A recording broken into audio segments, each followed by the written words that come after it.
What up? Hey, we're back at it for another week. Another week. How we doing? Got a quick question for you, though. Patience. When it comes to sports, do we have patience? It really depends. Depends on the situation. I like to think we all have patience because we're all always about get rid of this guy, rebuild, do this. But then once the season starts, you're like, okay, but you guys better win this year. Like nobody wants to be on that team that is at the bottom all year long. I don't. I think when it comes to sports right now, no one really has patience anymore because we're always expecting the next big thing. And we can't wait to grow anything. No, everything pops so fast these days. It's true. Like things go viral, people are instant millionaires. Cryptocurrency, people are just instant millionaires. It's true. No one wants to grow. Exactly. No one wants to put the work in, trust the process, feel it out, start at the bottom, work your way up. Everyone wants to start at the bottom, but not be at the bottom for very long. But that's where you learn the lessons. I guess those days are done. Yeah, it's... All right, so... Ladies and gentlemen, you are now tuned in to Off the Bench London with your hosts, Malcolm the Milkman Noel and Scott the Visionary Horn. Only at the clubhouse where the game never stops. 450 pints, half-price wings every Monday night. Massive screens, the best staff in the city. Don't forget to like and subscribe from YouTube to Spotify. Off the Bench London!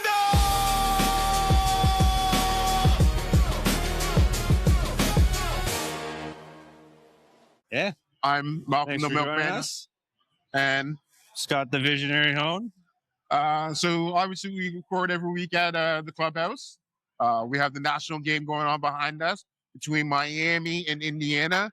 Basically, Miami, who's a team that star-studded young team, grew their team, versus an Indiana who used a transfer portal to get experience and build the team immediately.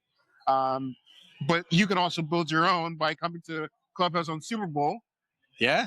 With your 10 of your friends. Build your team.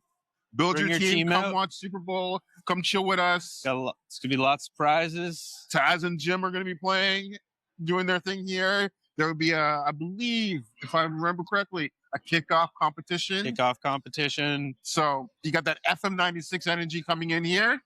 You get us. And you got that wild prize they're giving out. It's true. It's true. Maybe you will go to the parade.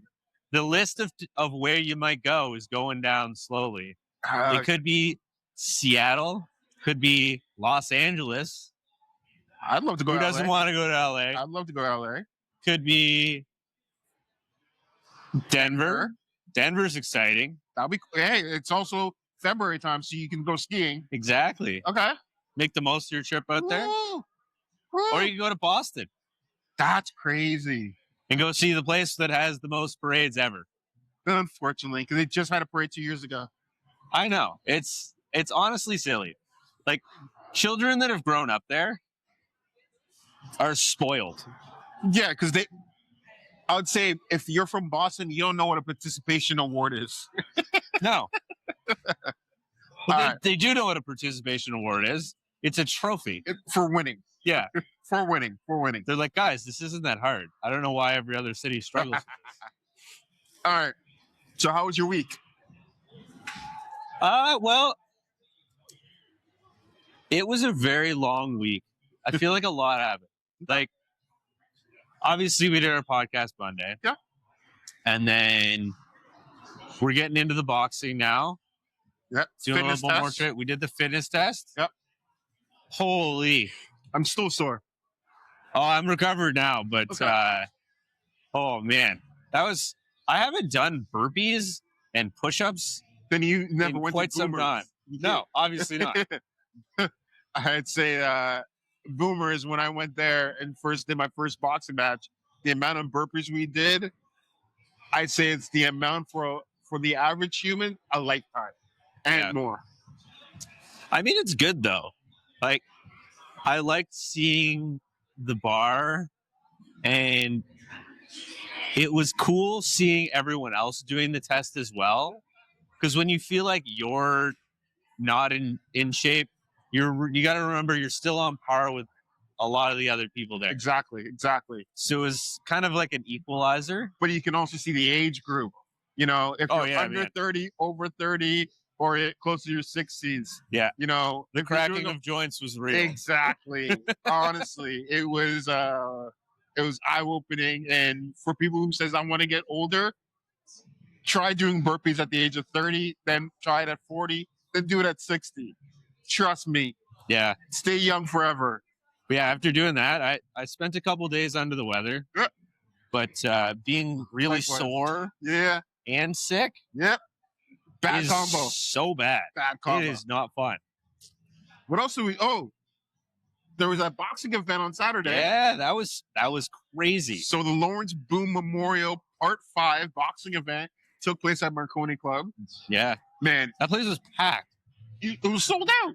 Yeah. Sold out. I saw, actually, one of my buddies, Jason Hackers, had his debut fight. Obviously, unfortunately, he did not win. But hey, it's hard to win your first fight. Not everyone. I'm just telling myself that because I'm gonna pump myself up. Yeah, not everyone can win their first fight, but he showed a lot of patience, a lot of potential. Like for an amateur boxer, like obviously, I'm only 2 fights in, so I'm just analyzing from my past experience, and I was actually pretty shocked. The guy was a little bit shorter and quicker and lighter on his feet, which was the advantage. But, well, when you see a guy, like, I don't know, whenever I see people coming from Toronto to go to London for an event, they're going to be pretty good. It's true. Because usually Toronto sports don't need to travel. Like, they'll travel. Okay.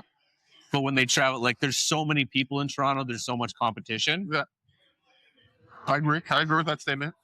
Because, like, I mean, when you saw them stand up next to get, like, up against each other, like David and Goliath, he was so much bigger than him, but the other guy was small, fast, super fit, wasn't burning out, but was burning out a little, but like, I mean, not by comparison. True. And like, he just couldn't keep him pinned. The one thing I would say, especially for a debut fight like that,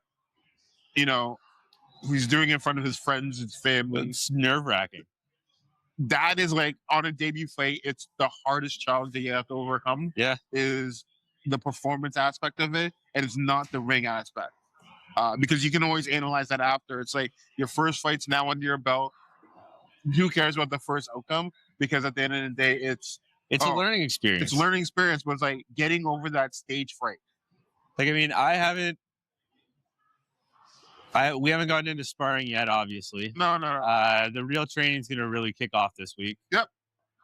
But I think that's one of those things that a lot of people don't think about, that ring control, trying to cut your opponent off in them more. But we saw a lot of that. For sure. One thing I'll definitely say about the Lawrence Boone Memorial, this is episode 5 or part 5 of it. It definitely paved the way for a lot more boxing events happening in the city. Obviously, when you can sell one out, no problem. 100%. The first one that I knew about was Fight to End Homelessness, which I ended up joining. Yeah. And did. And then the next biggest one that I knew of was Punch Out. That was great. And then obviously this one is also like been paving the way, and Boomers has been doing a great job advertising boxing and getting the boxing world to where it is now in London. And now you have new gyms like MPT. You have obviously MPT Genesis. was representing at the event. Yes, 100%. We had a whole bunch of people there. Yeah. Well, I mean, Coach Jay was in the ring. Yeah, and actually, that was a great fight. It was. That was a really good fight. And like, he was talking the other day, saying like he's been slowing his fight down, like slowing his game down, and trying to be more patient in the ring. And he did it. But a great example of a person doing that was Jason Hackers, where in that fight he slowed the pace down.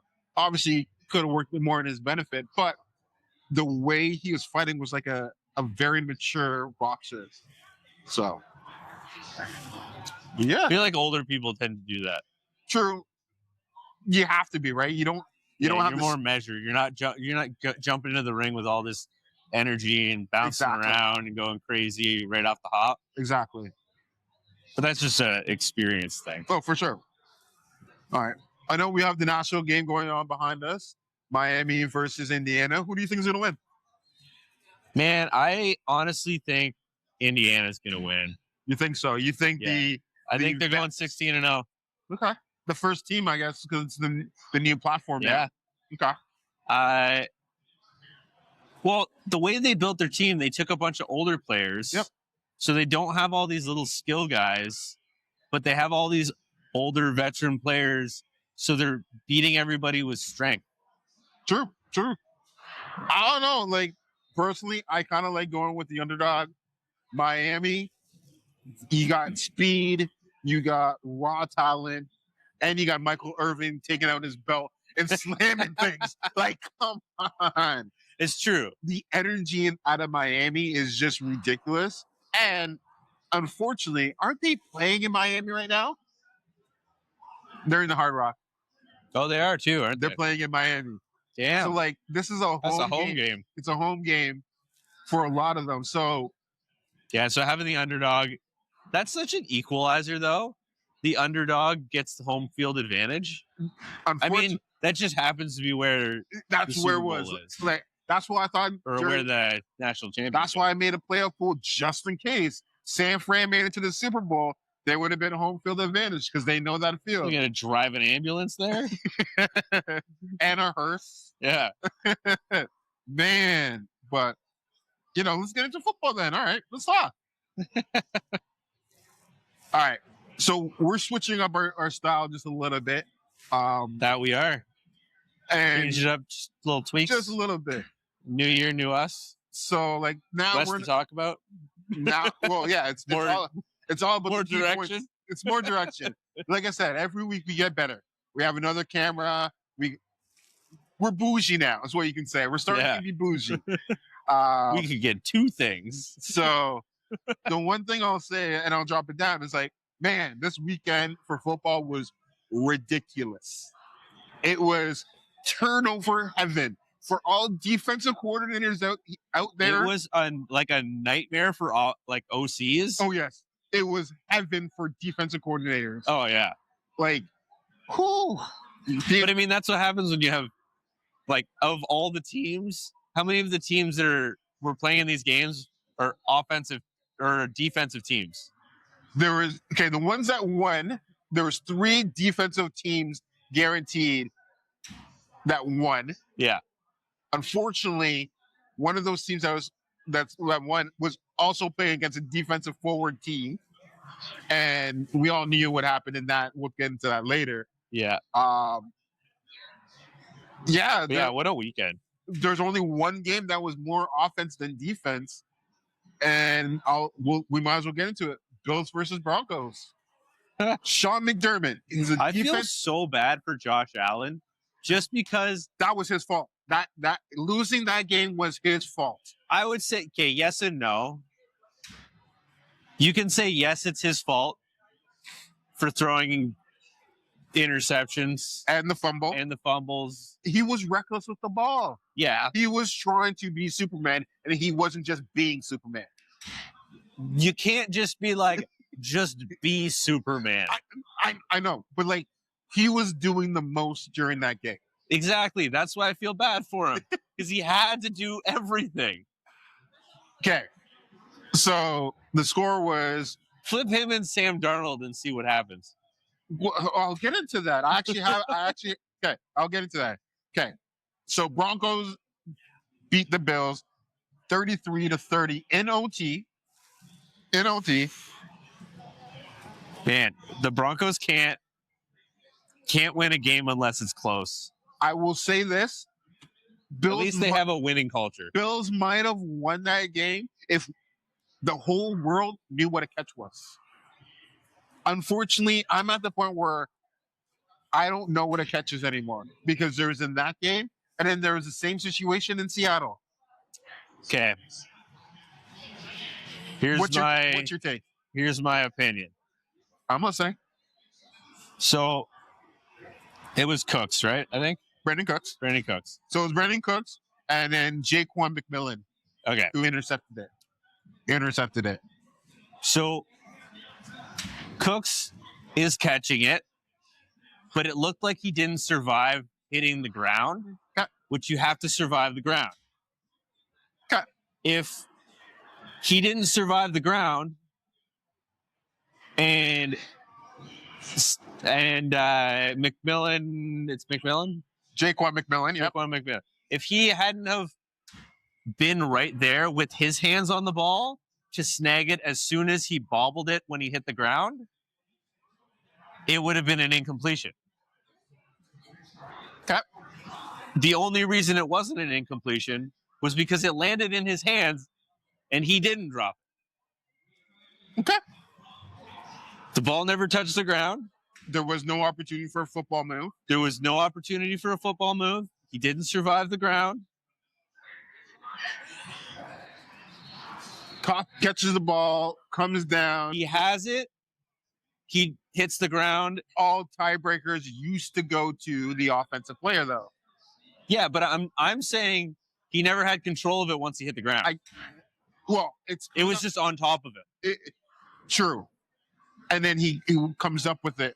Like McMillan comes up with it. But as he was still had possession of the ball, hits his knee, which should have been, and he was being tackled. Now I understand what you're saying. But at the same time, if it's on the sideline and you do a toe tap, but then you hit the ground, it's not. And you lose the ball. Yeah, you are right. It has to survive the ground. It had to survive the ground. I just think it just happening in real time. We don't know what it catches. It just looks sketchy because he landed, lost it, but then the other guy, he would have definitely had it and caught it. Yeah. But he let it go enough that the other guy snagged it. Or it's because he got hit on, because obviously they're both coming down with the ball, and Brandon Cooks is taking most of that force, so he almost got like suplex in a sense. You know what I mean? Suplex to the point where his wind's getting knocked out of him, right? Because the players would have been fine if he still held on to the ball, but then he got ripped out. I think the only reason this is being talked about like this, it's because the Bulls lost. No, it's because it was an interception. If it wasn't an interception, it would have it was just an incomplete pass, then it would have been a different story. It would have been a totally different story. Yeah. And everyone would have been like, "Oh, yeah, he didn't catch it." Yeah. Like if instead of taking it from him, he just swatted it out of his hands, it'd be a different. Yeah. Would have been a different story. Yeah. Instead of swatting it out of his hands, he just kept it. So there was obviously that catch, not a catch, because there's controversy. I'm sure I'm going to get catch heat from somebody. Probably. And then obviously we know the final score because I gave the opportunity for Denver to go over and kick the field goal to make it 33. Yeah. Then, they still have to march down the field. Yeah. Then we get the report earlier today that Sean McDermott gets fired. And now when we were talking earlier is that patience. Josh Allen hasn't been Josh Allen without Sean McDermott, right? And I'll say Kevin Stefanski and John Harbaugh are probably kicking themselves, but we'll get into that later. I got an idea for their next coach, though. Fair. Gets fired for all that he's been making Buffalo build. And unfortunately, Josh Allen has to be Superman for them to be even decent. The defense has been adequate, has been great, but that's the problem. But my biggest problem is, okay, Sean McDermott has made Josh Allen who he is today. It's true. Not denying it. The one thing outside fans, people, and the critics were like, can you get him some help? Exactly. That's a GM thing. That's not a coach thing. Thank you. Unlike Mike Tomlin, who stepped down from Pittsburgh, Sean McDermott has been doing the most. Yeah. With less. And the only thing he has is a quarterback. Mike Tomlin got everything else but a quarterback and will be able to have a winning season. Finally stepped down. That's his story. He gets fired. And this was the year that there was no Joe Burrow, Lamar Jackson, Patrick Mahomes. Like, this should have been the year. But the person they should have fired was the GM. The problem is they're not building a championship team based on one person. Like, you can't do that. I agree. Like, there's no denying it. That like, you're seeing all these other teams. Like, look at the other teams that are in the championships right now. A great example we can use is New England. You got New England. You got the Broncos. You got the Seahawks. Yes. All these are complete teams. And then you got the Rams, they're a solid team. They're a solid team across the whole board. Yes. Exactly. Yes. Like, you have to build it from the ground up. You can't just be like, we got Superman. We don't have to do anything else. Exactly. We'll just stack all our money on our quarterback. The running game is fine.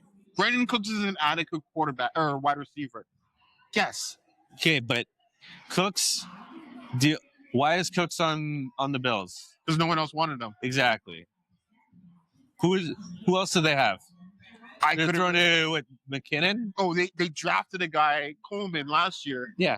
Right? And they've had issues with He's him not all doing year. anything. Yeah. They had an opportunity during they had a chance to get Waddle on their team from Miami, but they didn't want to give up this year's pick to get him. That's all it had to take.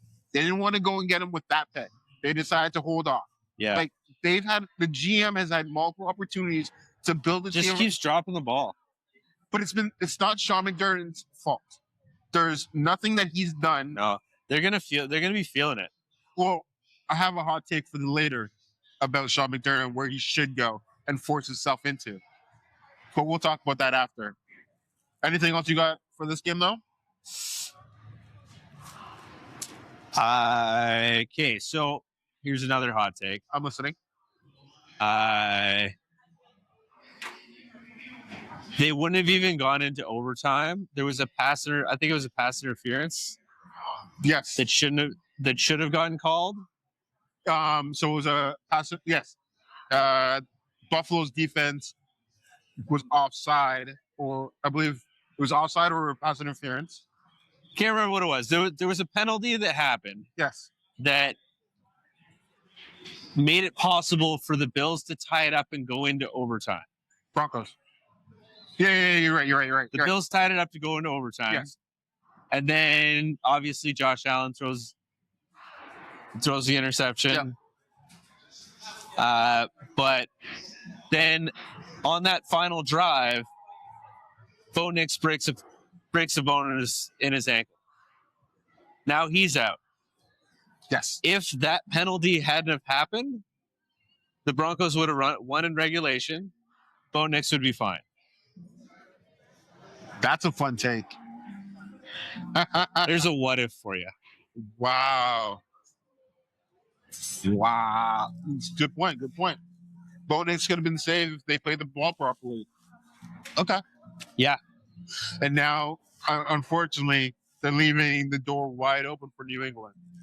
But yeah, hey, it's any given Sunday still. So I hope so. And it's funny because, like, the Broncos are still winning tight games, and I've been saying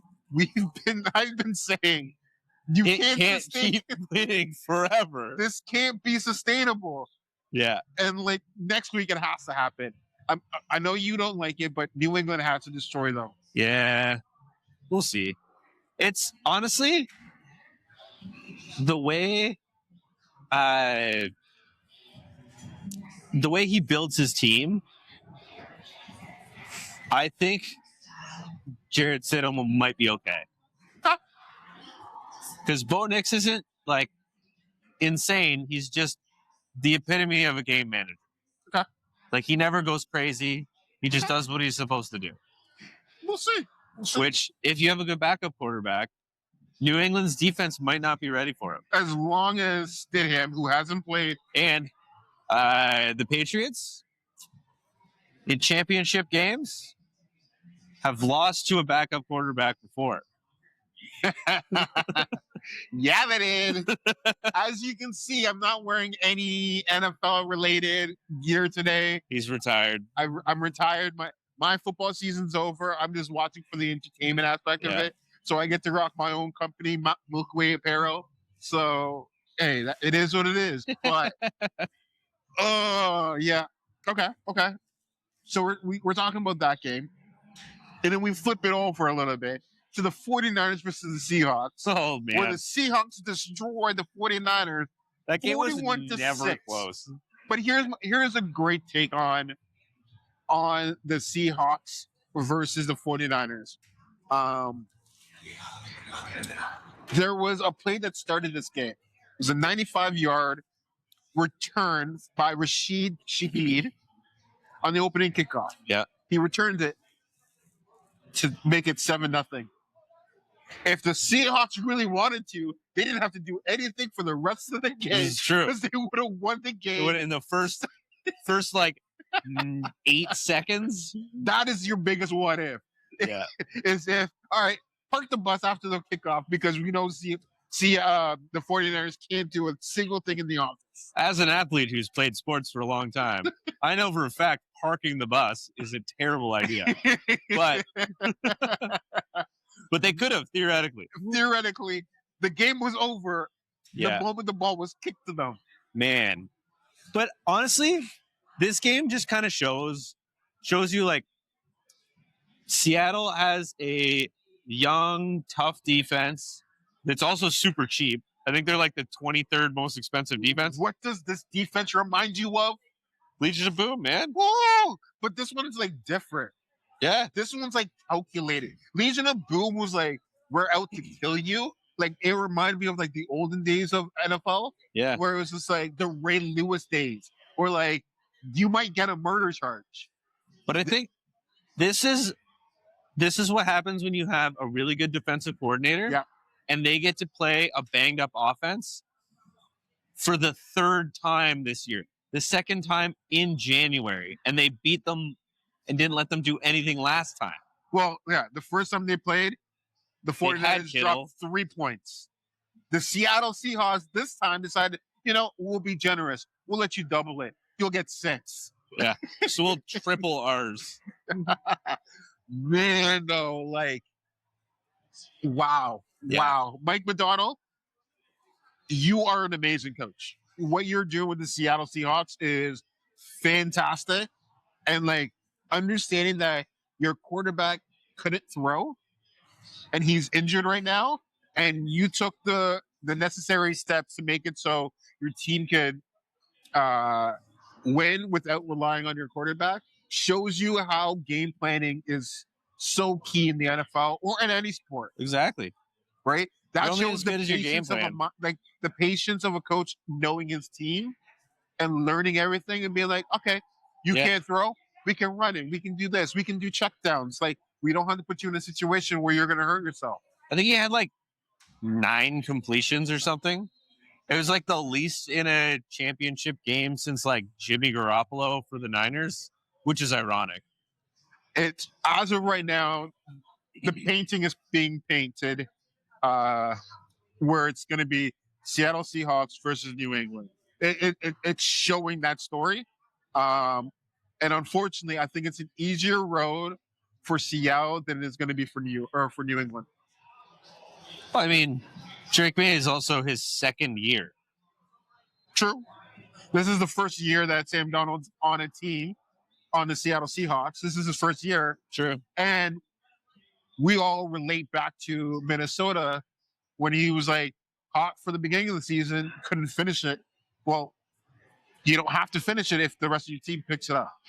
So there's that. But yeah, I think the Seahawks are just a complete team. Like they can execute on every level. True. Like they have their defense, they have great special teams, they have a passing game when they want to use it, they have a running game when they want to use it. They can beat you in so many different ways, and they can beat you fast. It's true. I would say that And once they get ahead, they're not going to let you catch up. the 49ers have a lot of work to do. They have to fix their injury problem. Yeah, It's becoming too much of a repeat offender. it really is. But I think some of it comes down to like, obviously there's some freak accidents in there. Yeah. Well, I won't But deny I that. think it's in the back of the players' minds as well. Okay. To like not do certain things, maybe. So you're like trying to not get injured. But when you're trying to not get injured and the other guy's coming at you like a freight train, you're focusing on not getting injured and he's focusing on killing you. You end up getting hit really hard. Yep. Because you're trying to get out of the way instead of just hitting back. True. But yeah, they definitely have some problems there. And like they always have the problem is so many people get injured and then they're all coming back from injury next year. So but then it's a different team by the next year because and then they lose a bunch of players. Yeah. Like they're like the team that they duct taped together. It's amazing how well they did. Because they're just grasping at straws. they're starting to be too good at that though. But it's harming them because they are so close to winning a Super Bowl, and then the injury bug just destroys them. Yeah. But yeah, this honestly, I felt like this could have been their year if they didn't get all these injuries. More about those if games, but Yeah. I don't know. They were patient. Like when we were talking about patience, they were patient last year. They saw what was happening and they're like, all right, let's retool, regroup, and then I don't know what happened. They had like obviously Debo left. Yep. But Ayuk here's the thing. being a clown. Staying on the same topic of patience, they retooled their team accordingly because they realized who they were. Yeah. What they needed to do. And they didn't stand it. They didn't fire a lot of people. They got rid of contracts because that's how you can't because like you can't keep everyone. Yeah. Right? I feel like the only reason the Niners ever lose coaches, they don't fire them. They leave to go get another coach because of how a good better job. Yes. It's because of how good you are with less. Yeah. Right? And when people see that, it's just like, okay, you're doing less with more. At what point, like, you could do that to my team what has even less than what you guys have. Yeah. And you build it up to that standard. But some teams just don't have enough patience to get to that point. But let's flip it then. Okay. Texans versus the Patriots. We've been talking so much about the Patriots, we might as well get Flip that it? You mean we're turning it over? over. And over and over. Oh my God, there was so many turnovers. Was it 5 picks before half? 4. It was 4. Yes, 4 picks before halftime. It was. Oh, it might have been 5 picks in the game. 4 before half. Yeah, there was so many. I don't even like. Honestly, I was watching the game, and then you turn your head, and then you look back up, and the other team has the ball, and you're like, "What? What just happened?" And then you turn the other way, and then you look back up, like, "Oh, they have the ball again." Like, what? Does nobody punt? I don't understand what happened in that game. I don't understand. Well, I think it had a lot to do with the weather. It was a real cold day. Yes. And clearly some of these guys can't hold on to it when it's cold. But, like, people were, obviously 2 really good defenses. Yep. Defenses that are, like, aware that they need to step up. Like, New England's defense obviously could step up because the Texans' offense isn't as good as the Patriots' offense is. Okay. But the Texans' defense did every single thing they could to keep them in that game. One thing I'll say about the Patriots right now, from last year to this year, in the framework of what they've done. What a jump. I've never seen a rebuild so quick, so effective in a year. I know. Let me rephrase that, because it's not even a year. It's technically less than a year, because Mike Vrabel got hired when, I would say, around this time, right? He would have got hired. Yeah, he probably would have got hired around Super Bowl time or whatever. Yeah. Had some of the guys already, picked up a few. So technically, in less than a year, he rebuilt the team to be a Super Bowl team in It's less than a insane. year. Where other coaches, all right, you know what? I need this piece. I need this piece. I need this. Well, look what happened to the Titans. He had them in the playoffs. They lose him.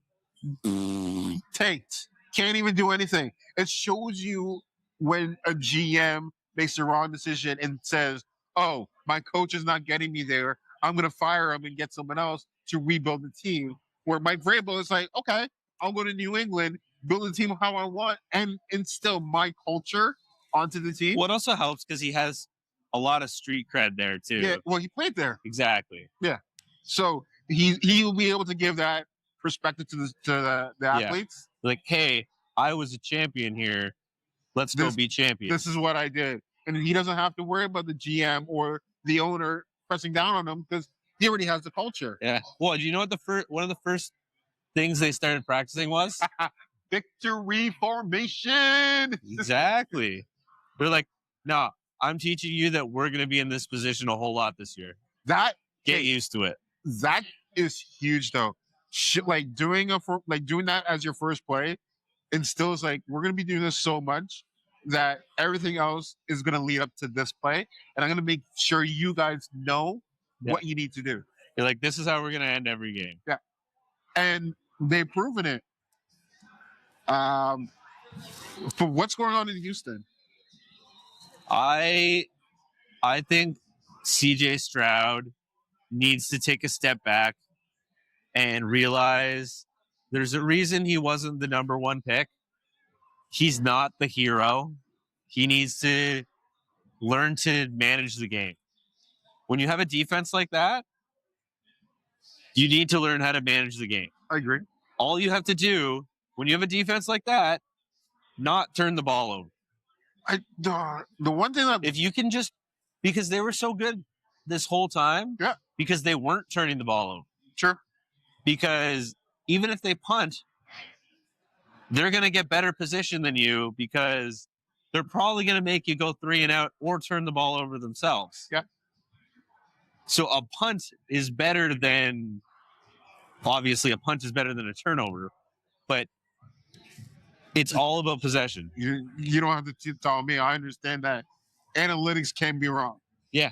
Numbers can be wrong, but I don't understand. From CJ Stroud tore up the league in his rookie year to the point where, like, all right, Houston made the right choice of not taking Bryce Young.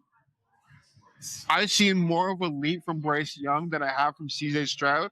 And I asked you earlier, he was the OC for Houston when he first was in the league. Yeah.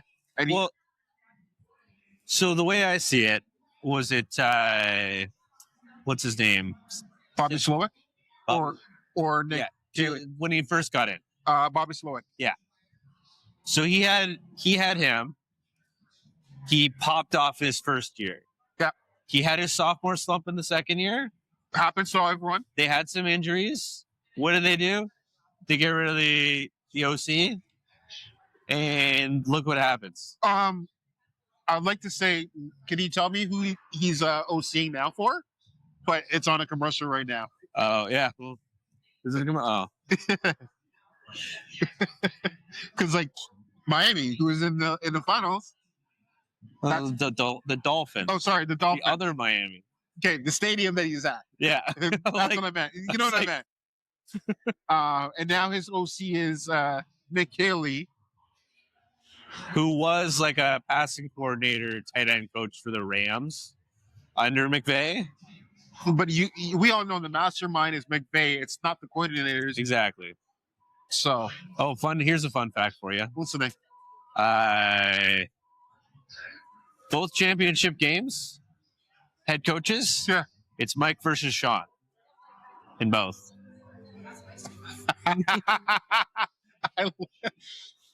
Wow. Wow. So you got Sean Payton, Mike Rabel, and Mike McDonald and Sean McVay. That is hilarious. Yeah, weird, eh? That's a script. That's Yeah. the script. Okay. It's going to be the Mike and Sean Bulls. That sounds like Mike in shambles, so. True. But the way it's shaping up, it's going to be Mike on Mike. Or, well, I hope it's not Sean on Sean. Why not? I want one of the Mikes in. I want New England to win it. Why? It's more of a story for Mike Vrabel. True. If anyone deserves it, it's Mike Vrabel because of everything he went through the Titans. Yeah, but also look at what McDermott. Yeah, that just reminded me of the movie Remember the Titans. But Sean McVay, or no, Sean Payton. Sean Payton. Too many Seans. Yeah. I was also thinking of Sean McDermott. Okay. But Sean Payton, look at the team that he took over. They're 2 years removed from that massive, dumb contract with Russell Wilson. Yeah, you're right. You're 100% right. Like Broncos, let's ride. That didn't last long. What's this slogan in New York? I'm gonna guess. I'm getting fired. New York, please don't stab me. I know for Jameis Winston, it's Broadway. Jameis Winston, I don't know if he has a slogan because he has stretcher. he says everything. The man is perfect. All right. Let's get back on to Rams versus the Bears. The Bears. Rams outlast the Bears in OT 20-17. That was a cold game. Freezing. Yeah. So beginning of the game, they were talking about like what certain players were doing to keep warm. For Matthew Stafford. Oh, he wears a scuba suit. He wears a scuba suit, which actually makes total sense. Yeah, he played in Detroit for so long. But it's in an arena. Okay, but you still have to play Minnesota, the Bears. Yeah. The Bears, you have to play them all the time. True. You have to play the Packers all the time. True. You have to play Minnesota all the time. True. All those are outside. True. One of the other players also said that he puts cayenne pepper in his socks because it helps you regulate blood flow. Oh, interesting. So I was like, okay, that's a good thing. If I ever have to play a winter game and play football, I'll just put cayenne peppers in my socks now. Just whole peppers. Oh. Just whole peppers. Hopefully you don't have any cuts on your feet. Oh. Your feet are cracked at all. Holy. Jeez. And make sure you moisturize before you do that. All right. So what's your take on this game, though?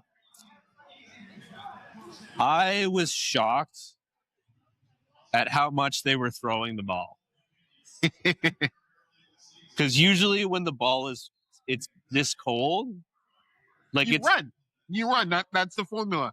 You run the ball when it's cold because no one can catch the ball because their hands are too cold. But even then, like, this was the one game that there weren't all these crazy fumbles in. It's true. And it was probably the coldest one. True. I was amazed at how well Puka and Kyron Williams held on to the ball. Yep. Like, obviously, I know I'm talking about them passing the ball a lot, but, like, Kyron Williams did run in 2 touchdowns. Yep. Puka and Kua got there were jet pass. Yeah. For one, which was fantastic. Sean McVay, sorry. So many Seans. Too many Seans. Sean McVay is a mastermind when it comes to offense. He's willing to like experiment, but work with his team, and you can see it in full transparency during that game. But I can also say the same for Ben Johnson. Yeah. like looking at Caleb Williams and his growth from like the start of the season to now, Oh, it's night and day. Like they have a great future ahead of them. that took no patience. Yeah. That took It took a lot of patience. well, no, it There took, was some growing pains at the beginning there. understandable.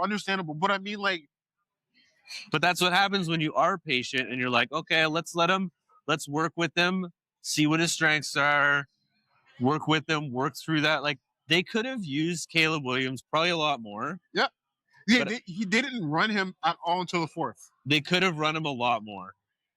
The Like, way I think Ben Johnson is still coordinating like he has Goff, but I'm gonna attest to that. he doesn't.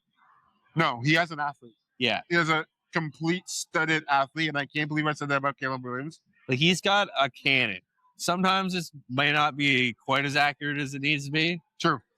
but they were also dropped a lot of balls.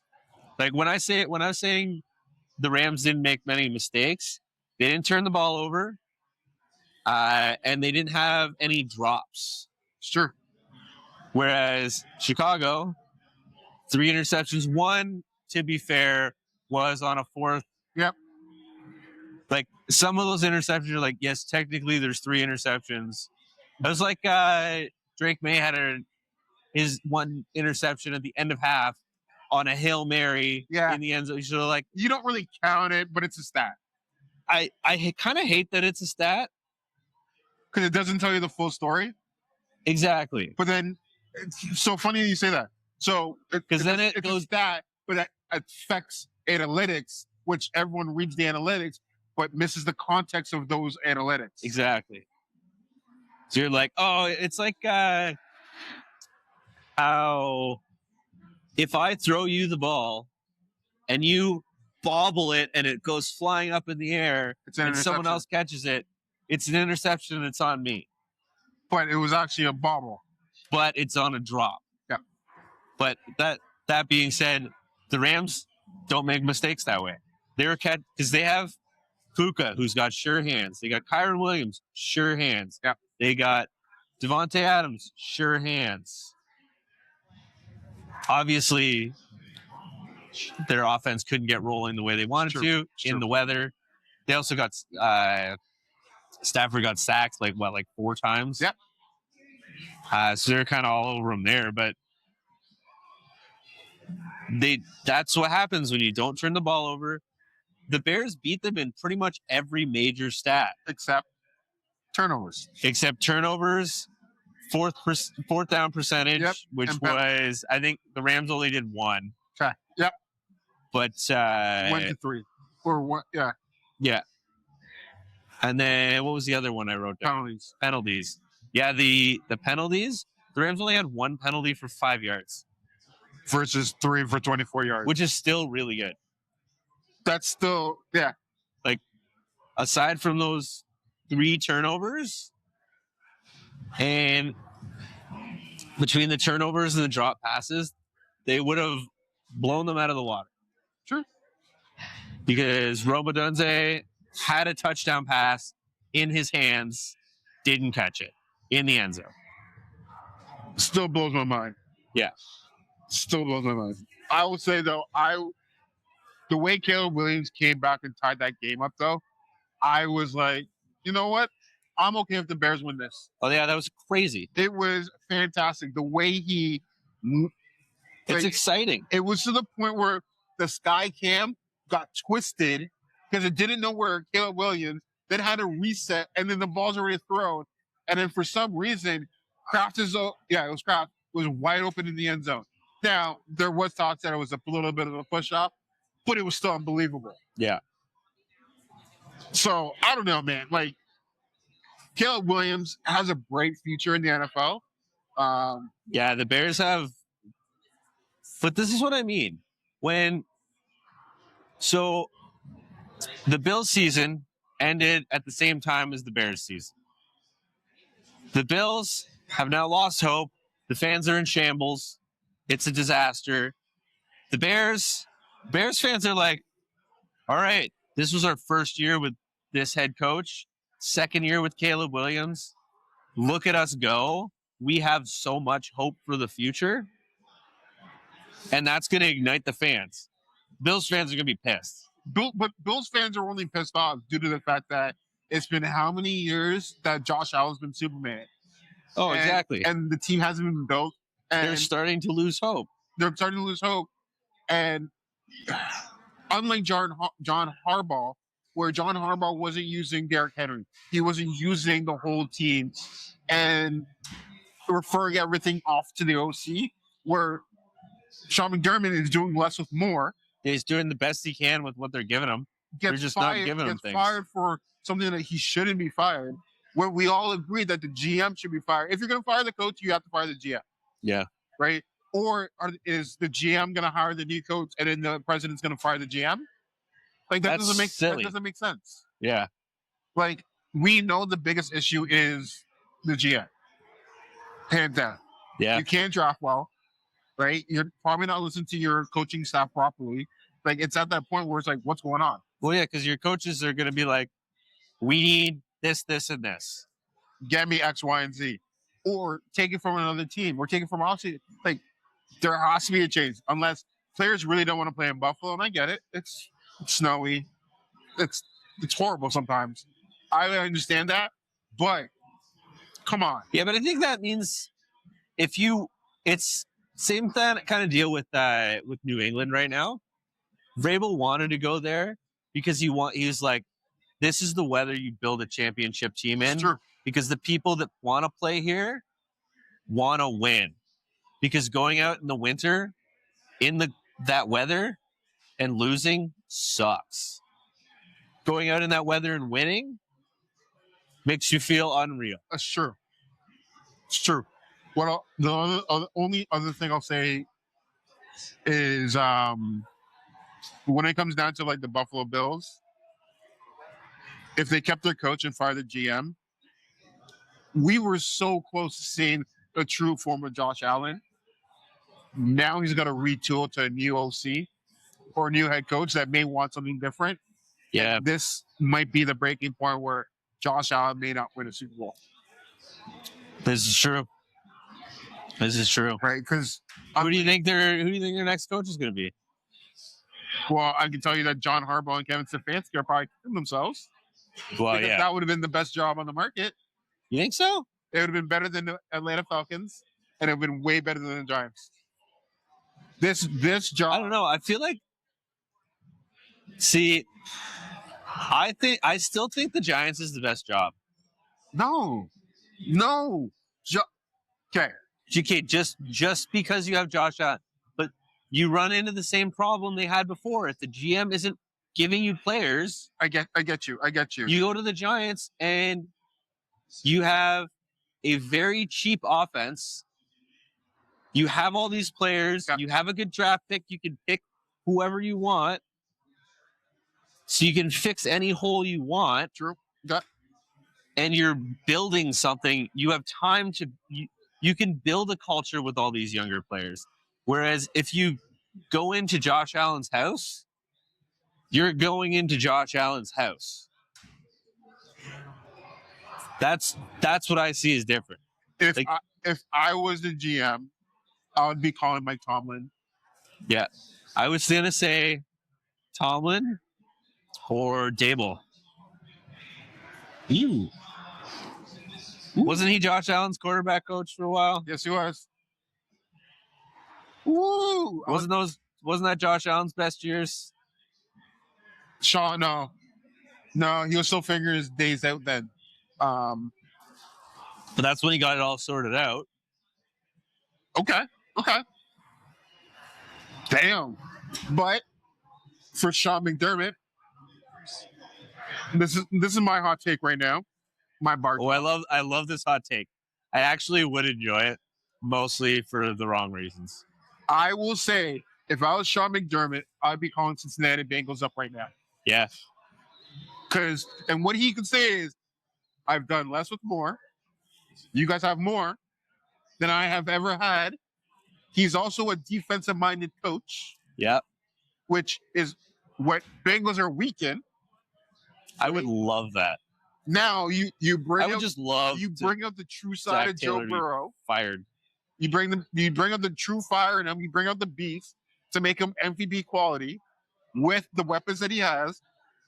You have a coach that can build a defense because that's what he's known for, and Yeah. you have a sure firehouse. Then Zach Taylor can go somewhere else.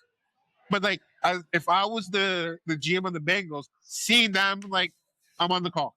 I'm on the call. Hey, like, would you There's be been interested? so many crazy coaches available right now. Yeah. But yeah, I think the Bengals need to get on the program with the rest of their division and Fire. Tell Zach, have a conversation with Zach Taylor, and Zach Taylor be like, you know what? Maybe I need to step down. I realize they've already said they're keeping him, but like You can change your mind. they definitely can. But the Browns, or not Mike Brown, the owner, they're cheap.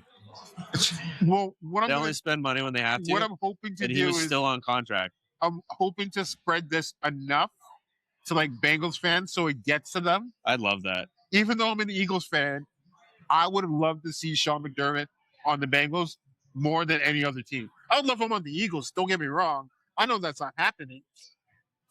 But if I look at another team where he needs to have success, it automatically is the Bengals because you'll have instant success. He would be like the Mike Vrabel. Oh, 100%. And then Buffalo fans can cry because if he was there, I'm telling you, Bengals win the Super Bowl next year. Nah, man, I'd love that. I like that take. I would say that right now. Buffalo or Cincinnati.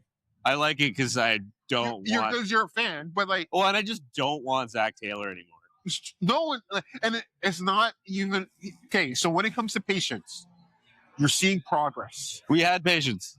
You know, you see improvements. You're like, it may not happen this year, it may not happen next year, it may not happen in 2 years, but I see an overall growth and happiness with the team. All I'm seeing now with Cincinnati Bengals fans, players, is we didn't give enough and disappointment. Yeah. I'm tired of seeing, like, I don't ever want to see that as a fan of a team. I'm not a fan of the Bengals, and I'm seeing that, and I'm just like, there was no, you guys aren't improving. But that's just my hard take. Yeah, I know. It's hard to watch sometimes. I agree. But we're into the off season, and that is our time to make not a lot or not enough moves. I agree with that statement. It's scouting season, which is another bad season for us. So, what do you think about Mike Tomlin stepping down? Because we haven't really had a chance to talk about it. Well, I mean, I did say he was gone. But he stepped down. He didn't get fired. Because he's also frustrated. I'm surprised he didn't wait one more year.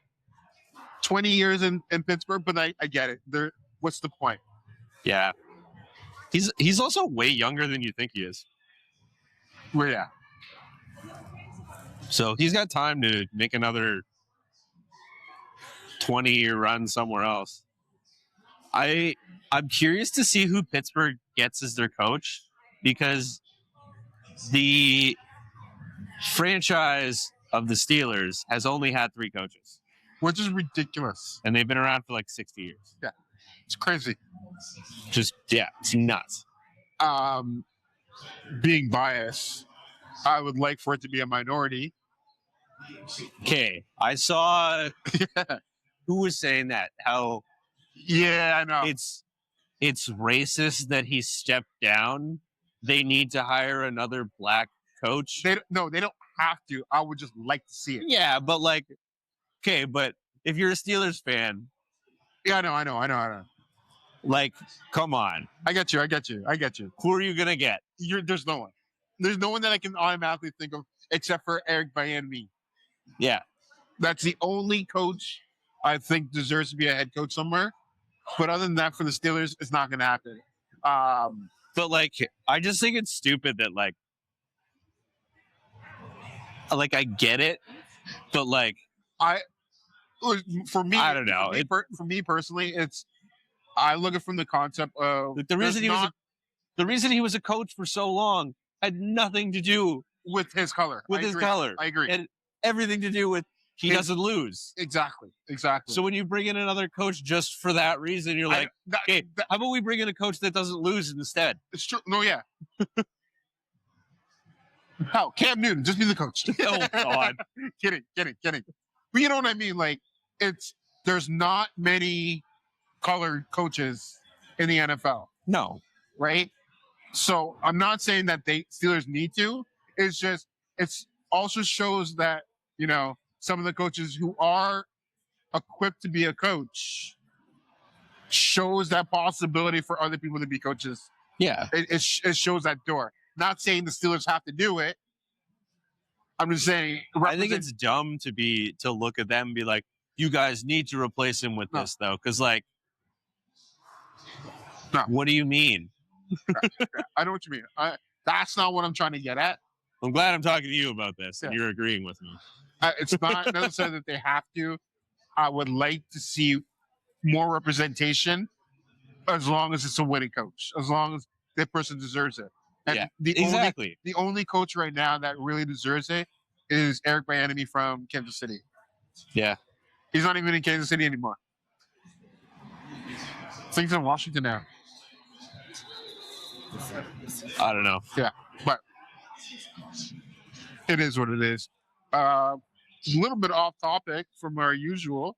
I feel like we always get off topic, but that's okay. Well, we're always on topic. We're a sports podcast. Exactly. But we just got another report today of something that has not happened for 21 years. Oh, yeah, that one. So I kind of had to say this because this is the first year in 21 years that LeBron James will not be in the starting lineup of the NBA All-Star Weekend game. Do you want my hot take? I'm listening. He probably should have been in the last couple. His stats are still amazing. Yeah, but I don't know. I feel like to an extent, he was getting all of this on name alone and the longevity. He still had the highest stats on the Lakers. When he was on the last 2 years, he still had the highest stats. Well, yeah, they also didn't have too many other people. But, like, I just mean, like, in the West, you're saying he was the best. Well, what position was he getting? Small forward. Small forward. He's the best small forward in the entire West. Actually, with his numbers, they were, because of how much they use them. I don't know. I just worry that when it comes to, like, those longevity stats like that, it's going to be, oh, how come he didn't get it this year? How come his stats were good enough, and he was injured for a lot of it. That's why he didn't get there. Is he second team? I think he is. Yeah. He's on the bench.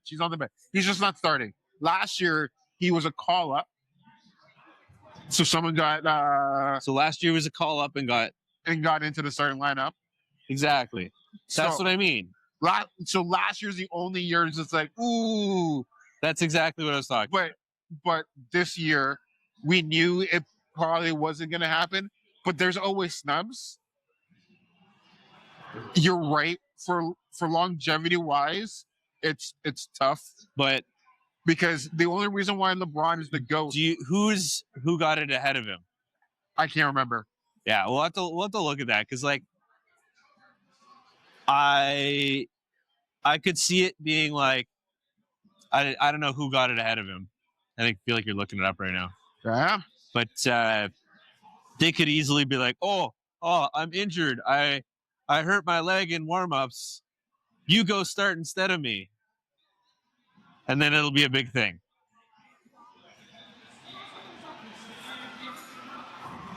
That's what I'm picturing. But it just depends who it is. I'll tell you in a second. So in the West, it's Luka Doncic. Okay. Steph Curry. Shai Gilgeous-Alexander. Nicholas Jokic. And Victor Wembanyama. So Shea took LeBron out. That's wild. Shea took LeBron, which is fitting. He's playing unreal. He's playing legendary. He is exactly. It's funny because he won the MVP last. Okay, Luka's the only non-MVP in that starting five. And Victor Wembanyama. Oh yeah, I guess yeah. He'll get his. Yeah, Both of them are probably going to get them. yeah, you're not wrong. But then the thing is, Anthony Edwards got snubbed, so he's not in the lineup. And it's like, me personally, I look at that lineup and I was like, I don't think Anthony Edwards could have got in there because Shea is doing so much better compared to Exactly. Anthony Edwards. Well, that's the thing with the and it's also fan voting too. But these all-star snubs, I think it's silly because you're just like, there is 32 teams. And we're talking about 5 spots. And there's 5 spots. This is not the NFL. Yeah, we're talking about 5 spots. But each guy is only going for 1 spot against 32 other guys. Well, no. Only half.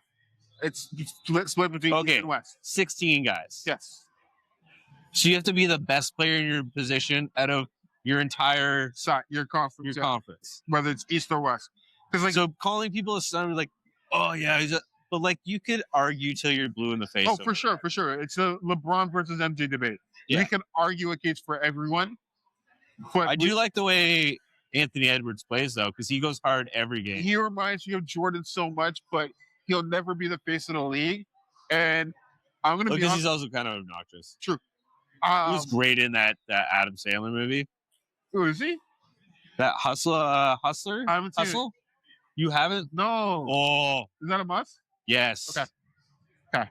That is a basketball player move. Better than Love and Basketball? Yeah. I do not speak for my co-host. Also, I've never seen Love and Basketball. I do not speak for my co-host. Okay. What I will say is, when it comes to the NBA, it's tough, right? Because stats lead a large majority of it. Fan voting leads another majority of it. So we just also got that, what's his name? Jaylen Brown is going to be the first All-Star weekend he's actually going to be a part of.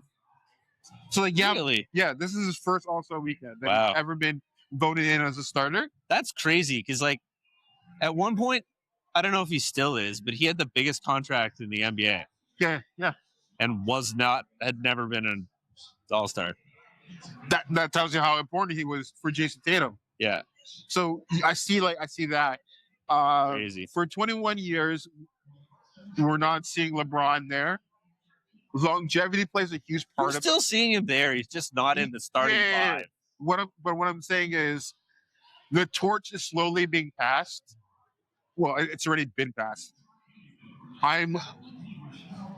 Before we said Zion Williams, Anthony Edwards, Ja Morant are going to be the new faces of the league.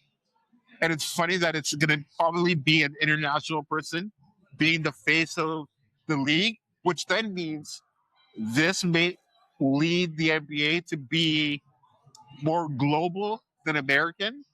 As much as a lot of people hate that, it's going to be what the Dodgers are to baseball, is what one of these athletes, whether it's Victor Wembanyama. You see the Dodgers got another guy? Yeah. What? Well, Bokuchet signed with the Mets. Baseball is wild though, because there's no salary cap, so teams can allocate accordingly. But Shohei Ohtani, his contract is worth more than the owner of the Marlins. Yes. That's insane. Yeah.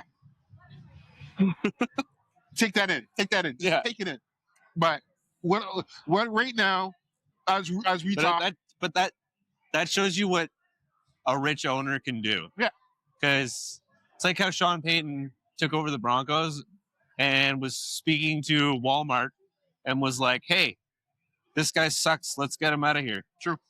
But we have this huge contract. Now we'll just eat that. It's fine. We'll replace him. Yeah. And look at them now.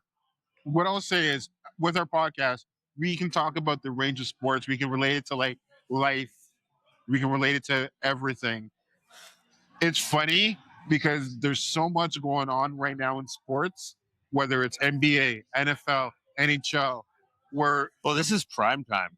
the market is changing so much that it allows the doors for us to come in and speak our mind. And like for our viewers, Yeah, and you guys can just get mad at me for saying crazy things. everything we're saying, you're probably saying, or you were thinking it. We just said it for you, right? True. This type of platform is ideal for this time of the this generation, where podcasts are getting bigger and bigger and bigger. And I'm glad that we're now in the space where we can just speak our mind about sports. And like, we're no game over podcast with Max Kellerman and Rich Paul. You love that podcast. Honestly, it's so good. But like, we're not them where we have insight because we're not 18. We don't have the ability. Yeah, to this is honest opinions. These are honest opinions and takes that you come true on a few of them. But everyone else is thinking it, and it's just like a great platform for everyone. And I'm glad that Clubhouse gives us the median to do this here. I love it. I've ever told you about. So obviously, we listen to our own podcast to like make sure everything sounds proper or whatever.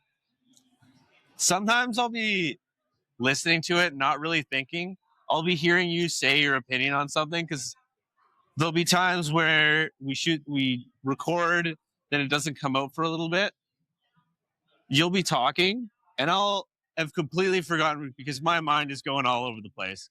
I've completely forgot what I said on the podcast, and you'll be talking on the podcast. I'm listening, and then in my head, I'm like, "Oh, I have a thought on this," and then your brilliant co-host will just say what I'm thinking. It's crazy. That's funny. That's funny. And I'm like, oh yeah. This guy he's got it right. He's got some excellent points. Yeah, sure, he rambles a lot. We all do, but he's got excellent opinions. So yeah, I like that. That's good. Well, on that note, we might as well catch up on the national game that's going on. I believe the score. Wait, what's the score? Oh, no good. Still 10-0 for Indiana. Yeah. So I think we're gonna watch part of this game. And is that going into the half? Yeah. Almost going into the half. Looks like it's getting close. Yeah. Yeah. With 3 seconds left or something like that. So I'll say this. I want to say a huge thank you to Clubhouse for amazing venue and giving us a platform for us to show up every Monday and speak our minds. This place is a perfect location too. Oh, for sure. You got everything here. Whether it's starting your own podcast, whether it's coming here to do duckpin bowling. I saw that they added a new attachment on the side. I got to see what that. I think it's a little bit of a karaoke thing going on now. Oh, on the side. Honestly, neat. Great staff here. Chris has been absolutely amazing. So I appreciate every single time we come here and we see his face. Honestly, get that man a raise because he deserves it. Also, his manager on duty, he deserves a raise too. He's a great guy on duty. Also, I want to say thank you to Sean, our marketing manager out of Clubhouse. Yeah, Sean, if you're listening. So huge shout out. We still need to figure out what we're doing for Super Bowl, but that will come. The only other thing I really have to say is make sure you subscribe, rate, share it to your friends. Let us know what your takes are on YouTube or on Spotify, because that's where you can find this podcast. Yeah, we're everywhere. And the Milky Way website will update soon. So if you want to be a guest, you can type in the chat and let us know what you want, because obviously this is part Milky Way apparel. Yeah. So yeah, if you got ideas, if you got some sort of sports related topic or life related, we can mix it. We can figure it out. Yeah. And get you on here. Yeah. So this podcast will not end after Super Bowl. We will pivot. So you might as well. Nah, we got fight prep to talk about. It's true. I already have a few guests of mine lined up. I was trying to, for you guys, I'll let you guys know in a future episode, we will get the first hand take from Jason Hackers about his debut fight. He wants to be on the podcast. Oh, nice. To talk about it. I have a buddy, Brad Proudfoot. He wants to talk about domestic violence, which is very huge and prominent in our world, especially in the sports world. Especially in the sports world. So we will talk to him about getting him on. A few people from MPT Fitness, Yeah. who want to get on, talk about and promote Punch Out. Well, even just promoting that gym. Like, Yes, they're doing great things over there. I can't deny it. Yeah. So, you know what? Because I'm a mix. I'm still boomers. I'm boomers all day. But I feel like the difference, like, with a smaller gym, you get that more personal approach. It's not as generic for everybody. They can spend extra time with people to prep them for things. I get you. If you have a massive gym, you're like, I can't do this for you because then I have to do it for this guy. Then I have to do it for this guy. Then I have to do it for this guy.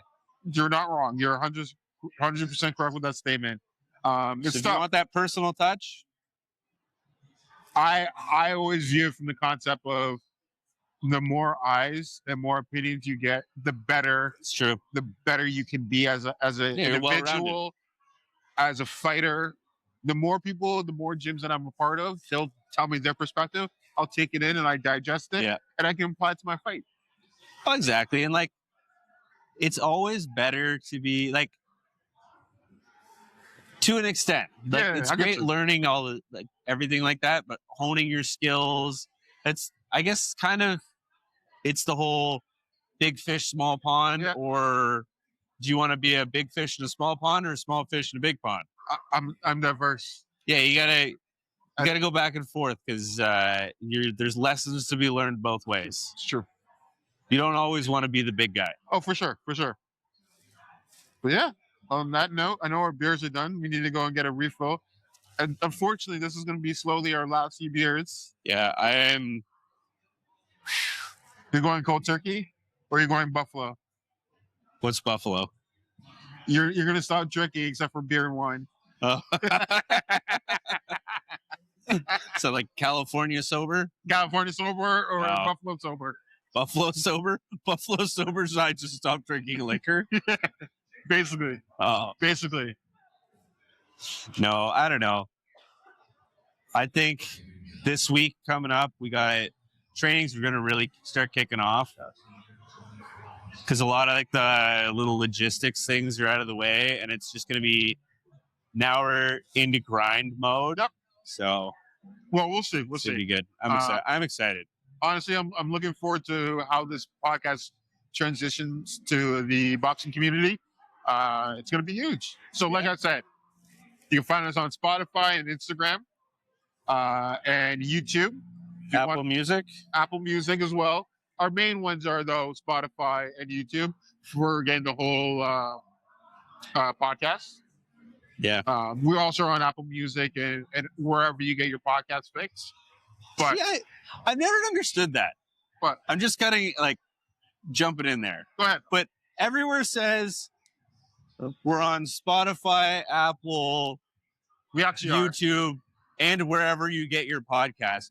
But like, where are these other places people are getting? Ooh, that's what I want to know. There's so many.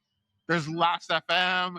There's a whole list of people who get podcasts from other channels other than the big ones. Really? Yes. There's like a black market for it, for podcasts where the main ones. I know we're going off topic. I know. The main ones is Spotify, Apple Music, educational, Apple Podcasts, YouTube. Right? Yeah. Most people actually listen to podcasts on YouTube because sometimes they want the visuals, right? Yeah, I can see that because like the whole podcast style is like it's like you're in the room with us. Yeah, like that's the kind of nice thing. And then you can get it on Spotify because it's automatically updated onto your thing, and you can have it on Apple. So yeah, if you have an Android phone, you're on Spotify. If you have an Apple phone, you're on Apple Music. No, I'm Apple, but on Spotify. So those are the. But then there is other channels where you can actually get yours. Are we on Amazon? Yeah, Amazon has music. Yes, we do. We actually are. We're on Amazon. Yeah. So that's the other places. One of the other places. Yeah, we actually are on Amazon as well. Basically, we have an RS. There's so many. We have an RS feed that supplies to all of them. So then everything. Yes, I know. So anytime I upload the podcast, It's right over my head. this is a learning experience. Anytime I upload the podcast, it goes to all of our affiliates that we're actually Okay, on. gotcha. And then I also upload the video onto YouTube. So then we get our There you analytics. go. But I get analytics for everything. So if someone listens to it on a random podcast or on a random channel or application, I can say, I will know about it. Interesting. Yeah. I'm gonna try and find the most obscure way to watch this, Well, just to see if you notice. If you're watching, it's on YouTube. Yeah. If you're listening, you can find real weird ones. Yeah. We'll see. I might keep this part or I might drop it. I think I might keep it because this is raw. This is what we do. But like I said, like and subscribe, rate us, share us. We're everywhere, allegedly. We are everywhere. Yeah. Y'all can listen to us. You can watch us anywhere you want. But on that note, Yeah. Thanks for listening. we're out. Take care.